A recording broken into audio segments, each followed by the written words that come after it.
On this episode of the Ask Mike Reinold Show, we talk about assessing the posterior capsule of the shoulder, we talk about strengthening in the hypermobile athlete, and we talk about unilateral training for core.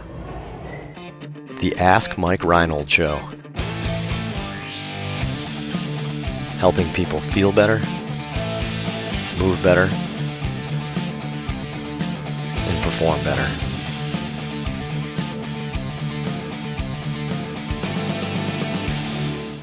Welcome back, everybody, to the latest episode of the Ask Mike Reinold Show. I'm up here in Boston at Champion PT and Performance. Mixed it up a little bit there.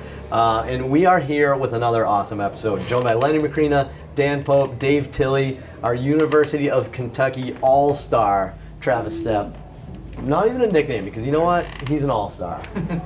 So, what do we got, T-Bone? Let's ask some questions today. Forgive me if I pronounce this incorrectly, but It's going to be good. Richie from Orange County, California. Hey guys, thank you for your show.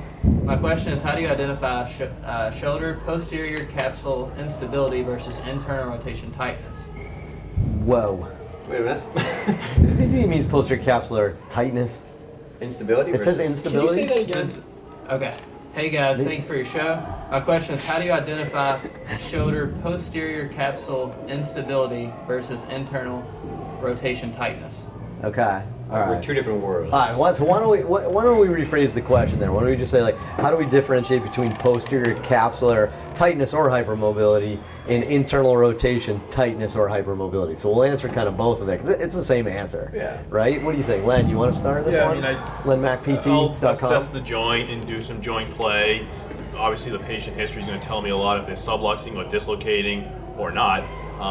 And then when the symptoms come on, but I think you can easily sublux somebody's shoulder posteriorly, so you got to be careful. At least in my opinion, I've had some people slide out and they're like, "Whoa, what was that?" I'm like, "Yeah, it's nothing. Don't worry about it." So the posterior capsule is not as thick as you think.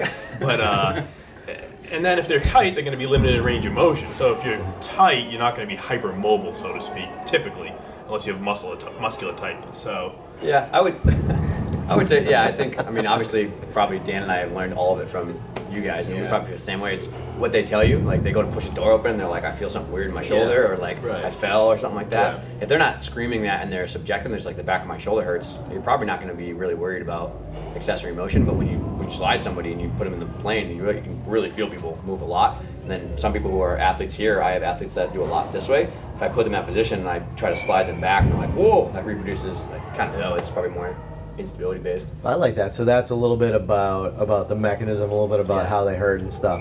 I mean, for me, I mean, these guys said it really well. I mean, what I would just say, I mean, quite simply, if you have a limitation in range of motion, you have to assess the joint capsule with correct joint mobility. So if you assess the capsule and the capsule's tight, then you have to just assume it's that until otherwise proven in a different direction. If the capsule is loose and you have limitations in range of motion, then it's probably soft tissue, right? So there's, that's your underlying kind of like your algorithm in your head that you have to start with. The problem with the posterior capsule of the shoulder is most people assess it wrong.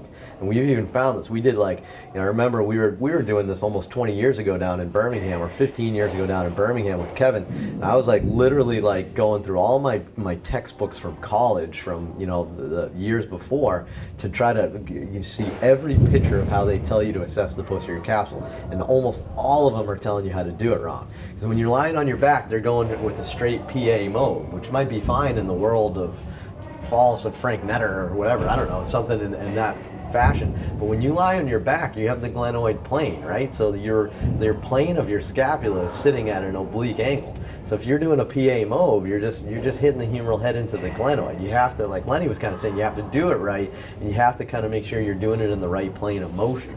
So I think a lot of people just do that wrong. So we talk about that a ton, and that's on my website. That's in our shoulder course that we have on shoulderseminar.com. I mean, there's so many things we talk about that, but I would say that's my algorithm in my head. So awesome. Travis, what do we got? What's number 2?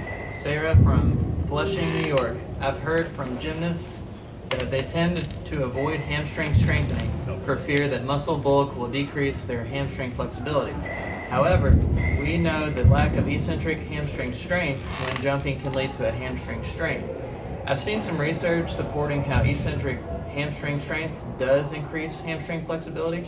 I would just like to hear your thoughts regarding both concentric and eccentric training for gymnasts. Let's streamline that a little bit, Dave. So we'll Hamstring say stuff in I gymnastics. have a big opinion on. No, I'm kidding. So this is almost the question is almost like, and by the way, anytime there's a gymnastics question, this applies to all hypermobile Yeah, right. athletes. Yeah, Like I always, all athletes. yeah, I kind of always put that disclaimer: don't tune out because it's gymnastics. This applies to everybody. So, all right. So honestly, I think that question was: does strength training decrease your flexibility? Let's answer that first. Yeah, so that's a huge cultural misunderstanding, and we can even say, I mean, honestly, even all female athletics is really like sports that are like that. They're worried that if they lift, they're gonna just like bulk up like crazy, lose their flexibility. That's in males too. That's that true. was an That's old true. baseball thing. Yeah. I mean, it's just does strength decrease flexibility? I mean, everybody deals with Yeah, it. when you look at the research, look at the literature on like what actually makes tissue elongate. Like there's a pretty famous study that where they put someone in a hamstring 90-90 and stretched them, and then end range held them for a while, and they got more mobile, but there was no sarcomere addition, there was no fiber length change. It was like, so they gained 20 degrees of a straight leg raise,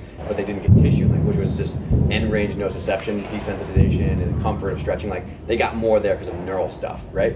So when you look at research on like heavy hamstring eccentrics, what you find is that stuff, when dosed appropriately, does truly add sarcomeres in series and elongates the fibers. So it's actually the opposite of what people think, is that hamstring strengthening done well, eccentric, maybe more than concentric, can actually increase length of the tissue to use it. And in our, so I program for Through a full range, though. right through a full range, right? Yeah. Right. So I with a very heavy load, so that's a technical issue. But I program for 30 girls in my gym, and a lot of gymnasts here we give them is that like weighted eccentric single leg deadlifts are fantastic in a split pattern for gymnasts. They need that, right? Their end range 180 plus hip motions, right, is protective against that. If you have longer length in your hamstrings and you can kick aggressively at end range, you're probably going to detension the growth plate, you're going to detension some of the proximal hamstring, and that's a huge issue in a lot of these aesthetic sports is proximal ischial-apophysitis and growth plate fractures, because they're seeing limited hamstring flexibility, and they jump to this aggressive hamstring stretch, but they never actually get stronger in full range, and they like blow their growth plates apart. So I would say it's the opposite. If you really overview the literature and just think about what's going on mechanically,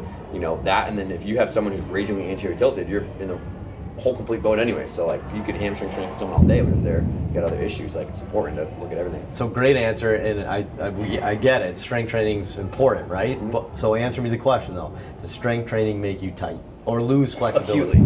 Acutely, it does. Bingo. That's Acutely in 24 hours with DOMs and soreness and stuff, yes. But long term and when dosed properly, no. And it's been shown if you take care of yourself with some self-myofascial release and other drills like that, you can mitigate that. Hydration, foam rolling, stretching after. Yeah, you can mitigate that a little bit too. So, I feel like the benefits way outweigh the risks or the negatives or Yes. whatever it may be. So, good, awesome. Travis, what do we got? Number 3. Jake from Wyoming. Sorry. In terms of strength training for the core stabilizers, is there benefit in setting aside time for unilateral exercises, like the dumbbell bench or rows, outside of core-specific exercises to better target the core during movement? Or is choosing bilateral or unilateral simply a question of which movement is more functional? That's a great question. What's his name? Jake from Wyoming. Jake from Wyoming. Great question. Where you stay That's pretty from? good. No, I think that's a great question. So, core training, do you think you need to just do core exercises, or do you think unilateral upper and lower body exercises are a great core exercise? Yes. Yeah. Say yes. Yes. Dan, elaborate. What do you think? I've got I think here's one of my issues with core training. I think core training just needs to be specific to the individual. I don't know that if you have like a high level, let's say CrossFit, powerlifter, Olympic weightlifter, if they have low back pain, I don't know if the standard core stability program is going to help them. And when I think about core stability for an athlete like that, I think it's the ability to handle a heavy load on your back or in your front and then being able to flex from the hip.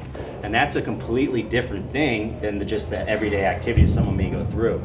So what I will say is that I think the stage 1 core stability program is phenomenal, but you really have to think about what the athlete needs to get back to. We probably need a really good incremental program that's going to get them back.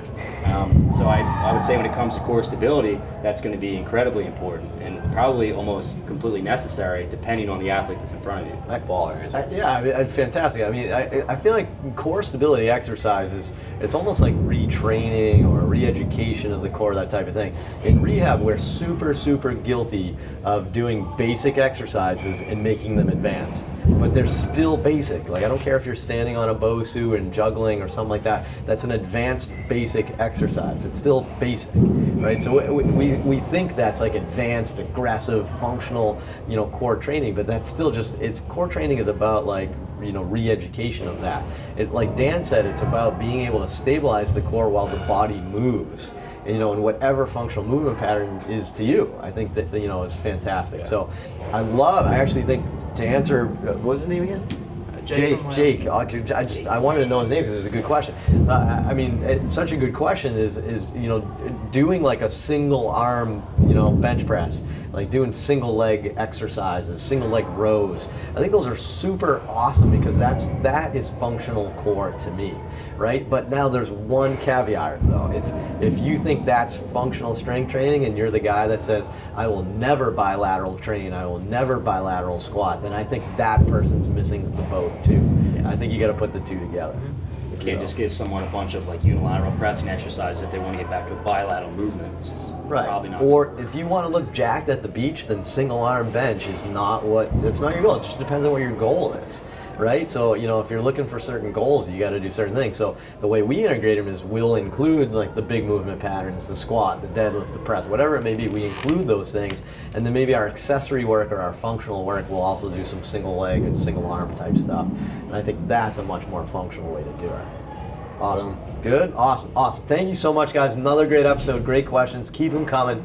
Go to MikeReinold.com, click on that podcast link, and you can fill out that form to ask us a bunch of questions. But please rate, review, subscribe on iTunes. We want to make sure that we really keep growing the popularity of the podcast so we can keep doing this because we're having a blast. I hope you guys are enjoying it too. So thanks so much, and we'll see you on the next episode. Yeah.